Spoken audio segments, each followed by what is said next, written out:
Hi guys! Nandito tayo ngayon sa Olivares Home Southwoods para i-update kayo ngayong October 25, Friday. Kakatapos lang ng bagyong Christine. Bumibisita nga pala ako sa mga project na ino-offer ko para malaman na rin yung naging status during typhoon. Para na din ma-update yung mga clients ko na nag-avail dito.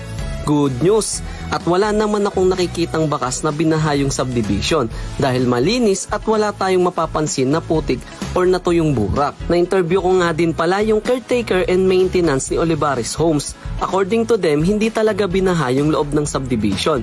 Even daw yung sa harapan or daanan ng mga sasakyan, wala namang mataas na tubig. Kasi mapapansin daw natin yan sa mismong daanan kung may mga maduming part or may namuong putik. And as per observation din naman, wala naman akong napansin na may ganong senaryo. Kaya kung naghahanap kayo ng project dito sa Biñan, Laguna na flood-free, recommended ko si Olivares Home Southwoods.